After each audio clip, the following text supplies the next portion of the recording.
you have an overview of Camp Reynolds. The grassy incline is the parade ground. Past the parade ground at the water's edge is the remains of a pier.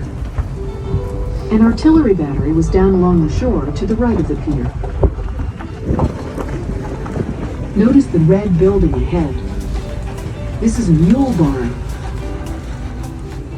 You can see hitching rings along the low concrete wall to the left, both painted yellow.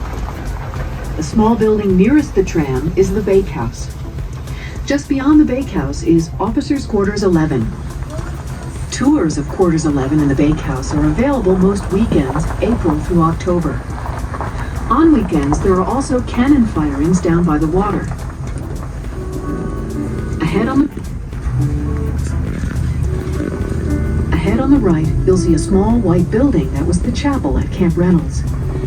It was also used as a schoolhouse. Look around for a tree with bark that's hanging in strips, as if it's been shredded. The leaves are long and pointed. This is a eucalyptus. It's an exotic species here. That means it isn't native to Angel Island. Before Europeans discovered the bay, native trees such as the toyon, madrone, coast live oak, and bay laurel covered much of Angel Island. Was an African-American man who had been a slave in Kentucky, and he had been freed during the war by Union troops.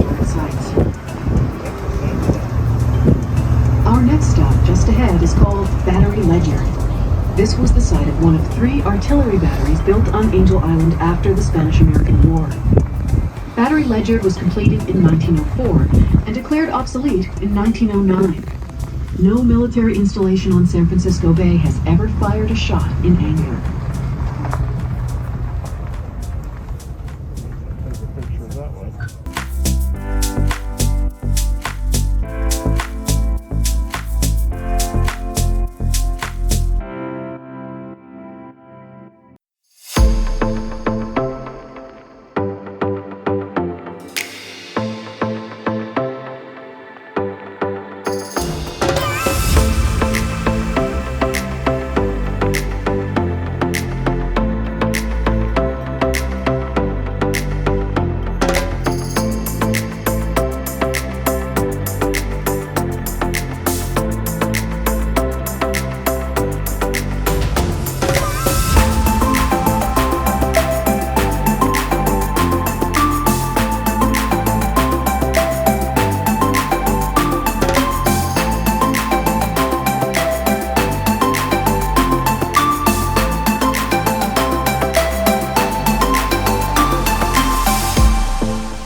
Site here. So these are those surface-to-air anti-aircraft missiles I was talking about.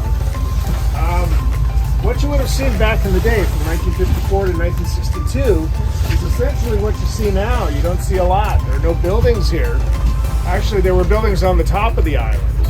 There was a control room up there, and the soldiers up there could look down and see these sort of notches in the hill here. Are 3 separate magazines, underground magazines that held the missiles. The missiles would be brought to the surface on elevators, essentially, loaded onto launchers, like in the picture you see here, and then theoretically fired out about 75 miles. These were non-nuclear Nike missiles. They are called Ajax classification.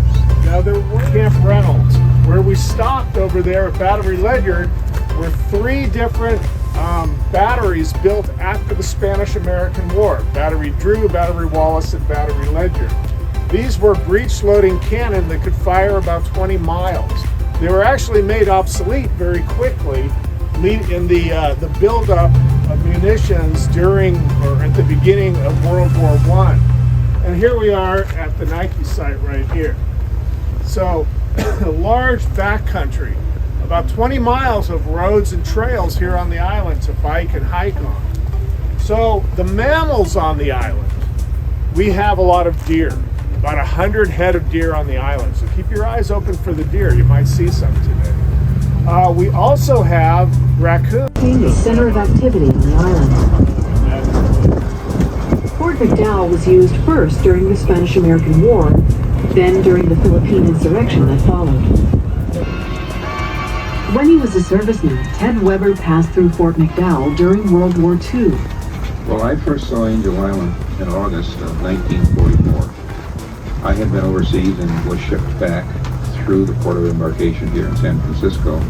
So on that morning that we came through the Golden Gate Bridge, it was early morning. Everybody was very emotional. They played California Here I Come on the loudspeaker system, and so help me, everybody stood there crying.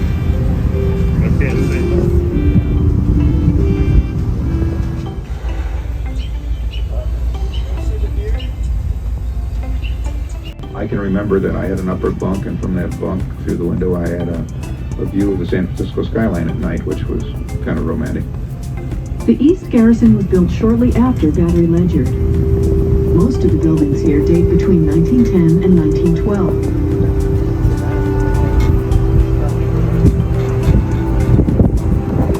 Fort McDowell was part of the San Francisco Port of Embarkation.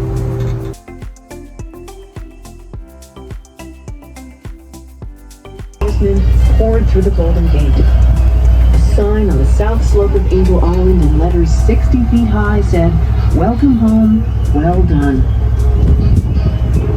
In 1946, the Army closed Fort McDowell and declared.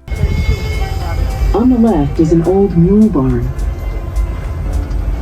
Across the road from it on the right, you'll see foundations for staff houses. My name is Dale Ching. I'm one of the volunteers at the immigration station.